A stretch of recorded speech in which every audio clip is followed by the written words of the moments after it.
Buenos días a todos, bienvenidos en esta mañana de viernes a un nuevo programa de Entre Líneas. Esperemos que estén teniendo un muy buen inicio de jornada y que tengan también un muy buen arranque de fin de semana. Todos en algún momento hemos consumido programas periodísticos, ¿verdad, José? Hola Ezequiel, buenos días para todos. Sí, por supuesto, los medios de comunicación vienen marcando y acompañando la vida de las personas desde el siglo pasado, pero sin duda que en estos últimos años, con la aparición de nuevas tecnologías, ha ido cambiando la forma de hacer periodismo. La llegada de Internet trajo consigo a YouTube, los podcasts, los streaming, los blogs y miles de otras plataformas que ayudan a los comunicadores a desarrollar información de una manera distinta. Además, según una migración y una tendencia, sobre todo de las nuevas generaciones, por estas plataformas por sobre los medios tradicionales. Es por esto que es importante tener la mirada de una persona que esté empezando, que esté ejerciendo periodísticamente su labor en Internet para ver cómo se viene desarrollando este oficio en las nuevas tecnologías. Hoy tenemos como invitado para realizarle una entrevista a Julián Giacobbe, periodista deportivo que posee un canal de YouTube con más de 20.000 suscriptores dedicado a la selección argentina. También estrenó hace muy poquito, su podcast, Skills, donde habla, entre muchos temas, de fútbol, freestyle o esports. Además, ha colaborado con periodistas de la talla de Juan Pablo Varsky y Daniela Cucci. Así que, sin más preámbulos, pasamos a saludarlo. Buenos días, Julián, ¿cómo estás? Es un placer tenerte acá. Buenos días, chicos, el gusto es mío, ¿cómo están? Y bueno, gracias por la invitación a este espacio. Está bueno siempre hablar de periodismo y de nuevas tecnologías, siempre da gusto, así que bueno, estamos acá. Es un placer tenerte acá. Para empezar, en la introducción hablamos de que las nuevas generaciones están optando por consumir, periodísticamente hablando, los nuevos medios de comunicación antes que los tradicionales. Queríamos saber si vos crees que están así. Sí. A ver, yo creo que es un movimiento que va a crecer cada vez más, va a ir encontrando herramientas nuevas y que es totalmente impredecible. Que la gente se interese cada vez más por medios no tradicionales, llámese Twitch, YouTube, podcast, en Spotify, en donde sea. Este tipo de movimientos me parece que son cuestiones que tienen, que son un tren que no tiene freno ya. Es una cuestión que va a ir creciendo cada vez más y que me parece va muy en contraposición a los medios tradicionales que están cada vez más quedados en cuanto al contenido, las formas del contenido, y también hay algo importante y es que quienes utilizan estos medios tradicionales para comunicar, básicamente las personas que quedan fuera de los medios, llámese gente que no puede estar en televisión porque siempre son las mismas caras, llámese alguien que no puede hacer radio porque capaz no tiene el acceso. Entonces, ese tipo de cuestiones hacen que me parece que sea un movimiento que tenga cada vez más crecimiento y eso es lo interesante, lo innovador de la propuesta y el ser un camino que uno va descubriendo a cada paso. Y bueno, con esto que vos comentabas, de quienes ejercen, que los medios tradicionales por ahí se han quedado un poquito en las formas, ¿crees que la cuarentena, entre todo lo malo, también ha incitado, ha influido en el aumento de este consumo de estas plataformas? Sin duda alguna, me parece que hubo varios movimientos que aportaron a esto, no solamente la cuarentena, sino los creadores de contenido y cómo aportaron a esto, porque aparte vos tenés algunos casos icónicos como es el del Kun Agüero siendo streamer. Esto sucede en plena cuarentena, cuando no podía disputar partidos de fútbol, tenía más tiempo, Guardiola no le estaba encima claramente, y bueno, tuvo la posibilidad de empezar a streamear y desarrollar algunos de sus proyectos. Ibai, el mayor streamer del planeta hoy en día, cómo creció durante la cuarentena. Este tipo de cosas hacen que la gente no solamente se vea incentivada a consumir nuevos productos, nuevos creadores de contenido, personas que están involucradas, por ejemplo, en Twitch, sino además el tiempo de ocio que uno tiene. Y hay otra cosa que se notó mucho y es esta mimetización existente de veo a mis streamers preferidos cómo están creciendo y quiero hacer eso. Entonces es cada vez más la cantidad de gente que se mete, no siempre periodistas, porque, por ejemplo, nombré dos que no son periodistas. Ibai, por ejemplo, tiene un ciclo de entrevistas como si fuese un periodista, pero no lo es. Entonces es como que es un límite cada vez más difuso entre lo que es ser un creador de contenido, lo que es ser periodista. Yo estudié periodismo, en mi caso, hice la licenciatura en comunicación social, tengo un estudio, pero hoy en día, digamos, no me considero un periodista, sino más un creador de contenido, me parece a mí. Y esto surge en la cuarentena por la cantidad de variantes posibles y ese interés de la gente cada vez más creciente de consumir nuevos contenidos y de también, además de producirlos, transformarse en consumidores, algo que había estudiado en mi época de estudiando periodismo, esto de los prosumidores que decía un autor. Eso es muy interesante, o sea, a la vez que vos producís contenido, también consumís cosas que son similares o cosas que te pueden servir a vos para desarrollarte en el medio. Entonces, sí, creo que la cuarentena ayudó mucho a que este movimiento crezca, no solamente del lado del consumir el contenido, sino también de producirlo. Como vos decías al principio, nombrando el caso, por ejemplo, del Kun Agüero, que como vos decís, no es periodista, pero sí se está insertando en estos medios. Vos tuviste la oportunidad de entrevistar, por ejemplo, jugadores como Leandro Paredes. ¿Crees que también los deportistas, que bueno, en este caso es a lo que vos te dedicás, de tu canal de YouTube, ¿crees que los deportistas también están empezando a optar por aparecer también en estos medios? Sí, cada vez más. Se dan dos cosas que me parece que son cuestiones que caminan en paralelo, pero que a la vez a veces se entrecruzan, y es el tema de que no hay mediadores ante la gente. Antes, cuando vos querías darle un comentario a la gente, cuando querías dar una conferencia ante miles de personas, Maradona, por ejemplo, optaba por sus periodistas de confianza, por ejemplo, Dani Arcucci, Paenza, el que sea, y se sentaba, daba una entrevista y comentaba. Hoy en día, con un tweet, vos te podés comunicar con la gente directamente. Se perdió mucho el valor del periodista como mediador entre el protagonista y la gente, y eso es un movimiento cada vez más patente que me parece que tiene mucho que ver con que los propios jugadores se sientan un poquito más dueños de su palabra y de la forma que utilizan para dar su palabra. ¿Por qué digo esto? Porque cuando van a un medio se exponen a la polémica, se exponen a que es un clima de tensión, ¿viste? Donde se los cuestione, y capaz van con Ibai, y lo vimos a Piqué lo más tranquilo, a Ramos lo más tranquilo, a Dybala charlando de la vida, y se puede ver una faceta algo más humanizada que los saca del contexto de tanta polémica constante, tanto escándalo que busca generalmente el periodismo deportivo, por lo menos en este país, que no es el único, pero bueno, en este país pasa esto.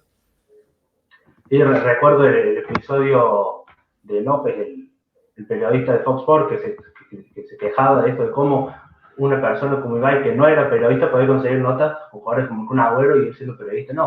Pero sin duda tiene que ver con esto, de que tocan otro punto y no tratan tanto a la polémica como por ahí hacen acá. Quería preguntarte esto de que la gente ahora, por ejemplo, los futbolistas, pero sin duda con lo que decías antes vos de los prosumidores, por ahí no nos enteramos una noticia por un periodista, sino por una persona que está en la calle y tiene un tweet, le pasó esto. ¿Cómo crees que el periodista debe reinventarse para poder volver a ser el foco de la información que por ahí se ha ido desvirtuando por las maneras tal vez tendenciosas de comunicar y que no siempre el punto está en la información? Yo soy bastante pesimista de que esto pueda partir de un movimiento de mucha gente y que muchos empecemos a conducirnos hacia un tipo de periodismo en particular. Creo que parte del esfuerzo de cada uno, de la intención que tenga cada uno, de la identificación también con un tipo de periodismo que para muchos es obsoleto. Entonces es como que ante la búsqueda constante de innovar, de crear nuevos contenidos, nuevas secciones, nuevos formatos, nuevas formas de llegarle a la gente, también es un prueba y error, un ensayo que uno está expuesto constantemente y te puedes equivocar y no, pero me parece que parte más de los valores profesionales que tiene cada uno y no de algo general. O sea, no creo que un periodista pueda conducir un movimiento de mucha gente en el que se empiece a velar por los valores del periodismo, de la credibilidad, de todo. Clickbait va a existir siempre, escándalo va a existir siempre, Y esas cosas me parecen inevitables y te digo más, me parece que van a ir increciendo. O sea, cada vez vamos a dar más de eso y se van a destacar mucho más ciertos periodistas que apuestan a otro tipo de contenidos, pero minoría. Esa es mi sensación pesimista, por lo menos, de lo que uno consume. Bueno, vos en tu caso en 2018 creciste mucho con los hilos deportivos, recuerdo. ¿Cuál es, respondiendo un poco la pregunta, cuál crees que es una fórmula o cuál es el secreto para atraer a la gente con lo que uno dice, con lo que uno cuenta? Mirá, a mí siempre me funcionó la misma fórmula, que es mirar lo que hacen en otros países. Eso a mí me funcionó siempre.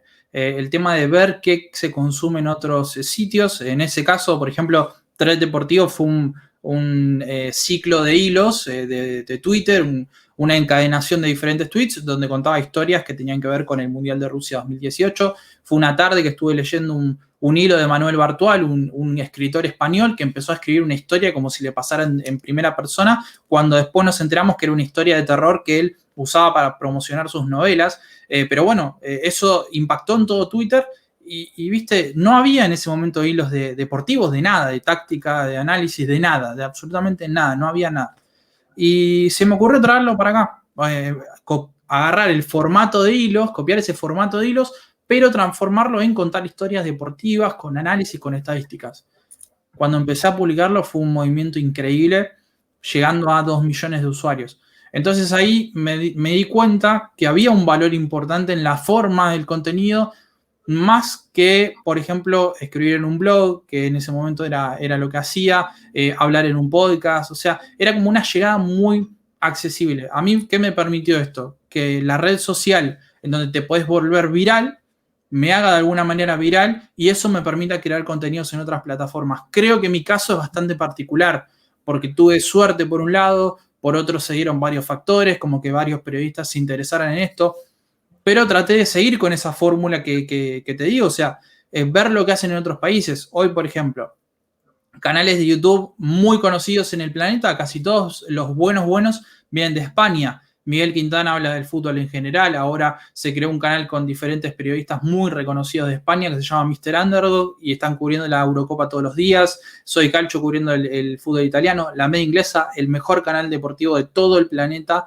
en habla hispana, es de España. Tenés muchos casos así, Ibai con sus entrevistas, las reacciones de Auronplay, incluso de Rubius, podés sacar cosas, o sea, ir sacando elementos de diferentes lugares, pero transformándolos, revalorizándolos hacia tu tarea periodística y a la vez el contexto local, porque el público es muy distinto en todos lados, el público argentino no es el mismo que el español, definitivamente no lo es, entonces me parece que esos serían los factores, o sea, ir viendo ideas de diferentes lugares, tomarlas y retransformarlas en algo nuevo a partir del contexto en el cual uno se va a desarrollar.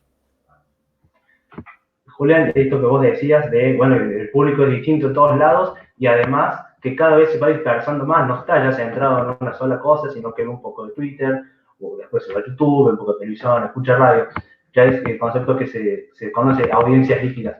¿Cuál crees que es la importancia para uno para atraer público, como vos contabas recién, de, bueno, esto adoptar otros medios o formas que vos ves que dan resultados y eso? ¿Cuál es la importancia que crees que tiene el feedback que ahora permiten las redes sociales con la audiencia?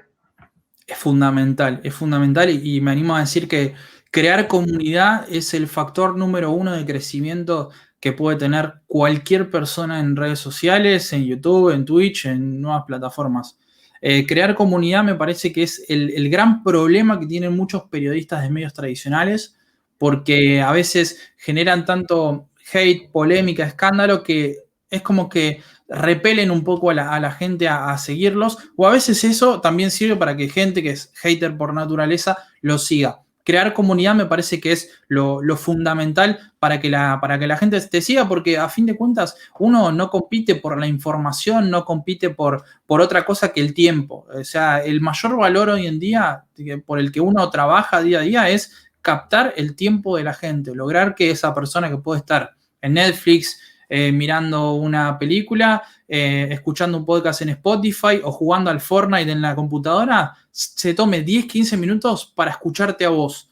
o por lo menos para verte, para estar 15 minutos con vos. ¿Cómo lográs esto? Generando fidelidad, generando comunidad. Entonces, me parece que es el factor número uno que cualquier persona que quiera crecer en redes sociales necesita fortalecer una comunidad. ¿Cómo se logra esto? Con trabajo, con esto que decías vos de feedback, que es una gran pregunta porque es fundamental y muchos no lo entienden. Muchos, por ejemplo, hacen un canal de YouTube, no contestan los comentarios, no ponen me gustas, no siguen a la gente. A mí todas las semanas me proponen ideas para el canal, las trato de hacer todas y trato de incluir a la gente con videos de preguntas y respuestas, con juegos, con reacciones, con sorteos, con lo que sea, incluirlos, que se sientan parte. Esto es fundamental, una tarea muy de seducción de alguna manera con la gente que el periodismo tradicional a veces, en muchas épocas, sintiéndose el único canal de información, no lo necesitaba tanto, porque vos prendías la tele y era lo que había. Hoy en día tenés muchas alternativas y necesitas conquistar a la gente de alguna manera. Eso es, me parece, la fidelización y lo que vos decías del feedback es fundamental. Bueno, Julián, te agradezco muchísimo tu tiempo y esperamos, como futboleros que somos, que tengan material de selección hasta el último día de la Copa. Ojalá se dé. Vamos a ver qué pasa con el ciclo Scaloni, pero bueno, tenemos confianza. Gracias por la invitación, muy buenas preguntas y bueno, estamos en contacto. Bueno, muchas gracias, Julián. Hasta luego. Y bueno, este fue el paso de Julián Giacobbe por Entre Líneas. Esperemos que hayan disfrutado esta charla tanto como nosotros. Lo esperamos con más en la próxima semana. Chao.